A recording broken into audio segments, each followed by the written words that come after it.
What's up, everybody? Welcome to week 37 of Books Being Sick. I'm Nick. Thanks for being here.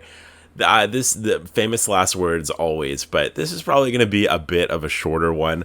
I am really tired. I don't know if you can maybe tell by my voice or if that's just echoing in my head, but it's been a very, very long week, and I am just like, oh my goodness. It's kind of one of those mornings where you wake up and you're like, I don't want to stay in here all day, but also I don't want to get up.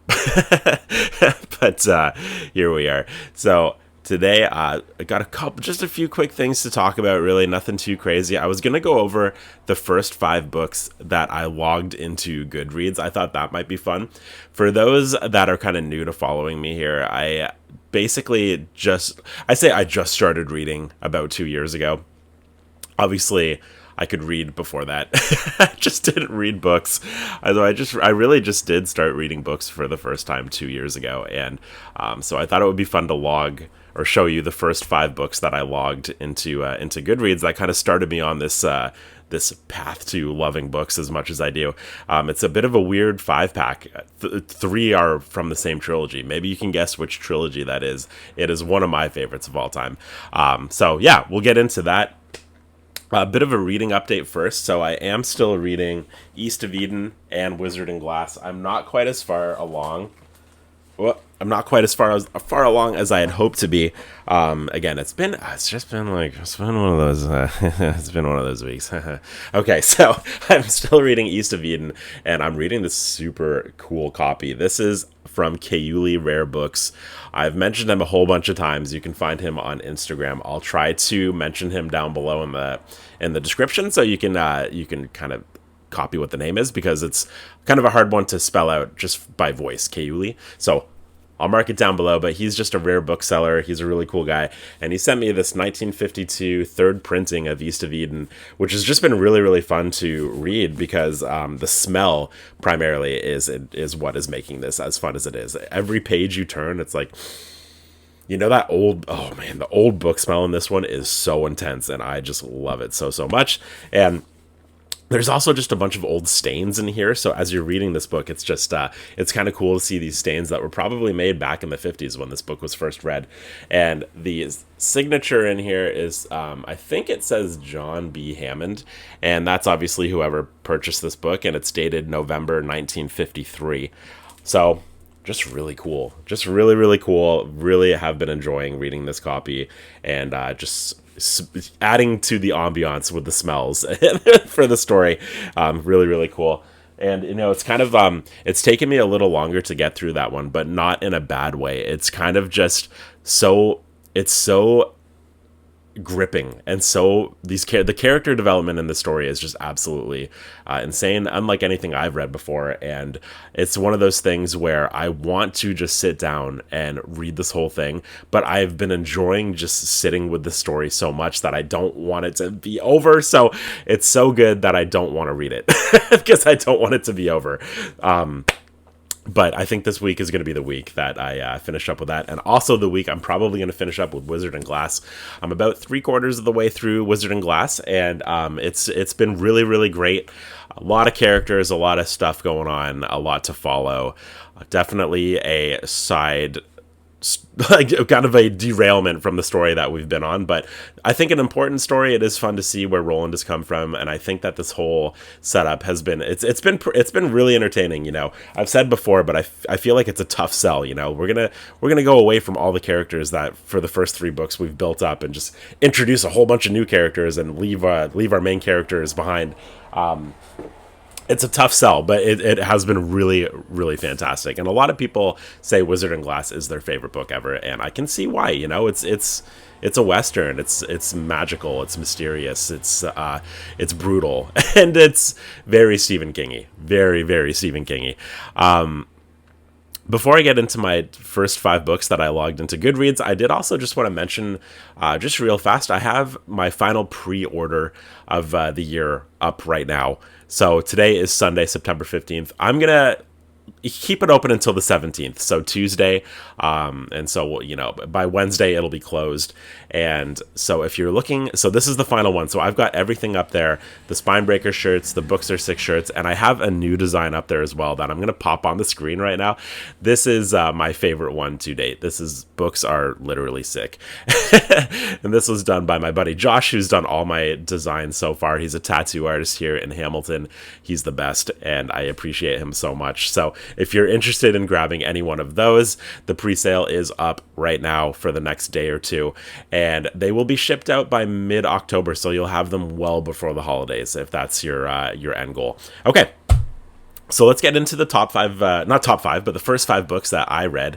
It's kind of a weird list because I didn't really know what I was doing when I first started reading books. I just had the itch to read a book. And so I grabbed, I got Goodreads about, 7 books deep. I learned what Goodreads was. So the order that I logged these is not correct. So I'm going to share with you the order that I actually read them. The first book that I read was Clown in a Cornfield. And I thought that this was kind of a perfect entry into reading books because I read this in one day. And I feel like I did that because I was like, if I put this down, I'm probably not going to pick it back up because I've never done this. And I was scared. I was like, if I don't finish this today, there's a chance I'm not going to finish it. And then I'm just never going to read a book. So I finished it in one day. And it was really cool. Just very old school slasher kind of horror book. Clowns are always a winner, I think, when it comes to this sort of thing. And it's a really light read. It's a really easy read. The font is big. The margins are on your side. Like you can crush this book in probably 3 or 4 hours. Which is what I did. And yeah, it was good. It was really good. And being the first book, I remember, I was so amped to have finally read a book that I was like, oh my God. I was telling everybody, I was like, yeah, I read this book, Clown in a Cornfield. Yeah, it's like pretty amazing. It's like pretty much the best thing I've ever read because it's like the only thing I've ever read. But I was so pumped to have read a book that I was like, this is the best thing ever. Do I still feel that way? I don't know, but it is a fun entry for sure, and a good quick time. Except October's coming up, so if you haven't read Clown in a Cornfield and you got 3 hours to spare, it's a fun time for sure. Okay, now next one I read is this really cool book by David Diop, and this is called At Night All Blood is Black, and this is a book that I picked up because I thought it was, it's probably going to be a quick read. And it said on here, the 2021 International Booker Prize winner. So I was like, okay, that's probably really good. and it was really good. Unfortunately, this is another situation where I read this in an early afternoon. And so I don't completely remember I don't completely remember the story, if I'm honest, because it was about 2.5 years ago now. I remember there's a lot of World War I stuff, and there's like a guy that's like collecting hands. I think it's hands, and it's really graphic and really, really intense, beautifully written. I remember being pretty blown away by the poetic sort of telling of this story. And then for the back half of this book, it really kind of takes a turn, and it's kind of this very psychological, poetic story to finish off. I'm sorry that I can't really say much more about it than that because I'm kind of just going by memories. I'm 110 books in now, so it's been a minute, but I remember really, really enjoying this. So if you've got like a couple hours, definitely worth your time. I thought it was really good. Okay, and now for the final 3, if you followed me for a minute, you might know what these are, and it's kind of a weird clump of books to start off with because it's a lot of book. It's a lot of book, and if you are looking for a fantasy series that you haven't really read a lot of fantasy and you want to get into it, or maybe you just keep hearing about Brandon Sanderson and you're like, I just really want to read a Brandon Sanderson book. Everybody talks about him. I would highly recommend reading Mistborn, The Final Empire, because that's what I did to basically kick off my reading career.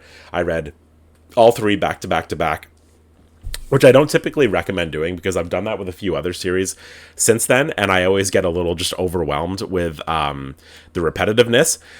That did not happen for me in this series. It was just all killer, no filler the whole way through, and I was completely hooked word to word from beginning to end. It was fantastic. So if you're looking to get into fantasy or just Brandon Sanderson, this is this is what I started with, having not really read anything, and I loved it. I was not confused. I was fully engaged, because I remember when I first was kind of like hearing other people talk about Mistborn, they were talking about magic systems, and I was like, I don't even know what that is. Like, what is even a magic system? This is going to be confusing. And the magic system is called the Allomancy in this story, and it's so beautifully explained that right off the bat, I was like, oh, cool. That's what they can do. Like, it was not confusing at all. Brandon Sanderson, at least in this series, does a really great job of just kind of not trying to confuse you and just kind of keep you gripped to the story. And yeah, man. So it's kind of like a heist fantasy book. Some of the best characters that I've ever read. Sazed, I think, is one of my favorites. Kelsier, I can never say his name properly. You know, Vin, Elend. It's a really, really great time, and I think you're going to be addicted from the first few. Maybe first 40, 50 pages, you'll be like, okay, here we go. It's a wild ride. I would say my favorite, and this is an unpopular opinion, but my favorite of the three is probably The Well of Ascension, which is the middle book here.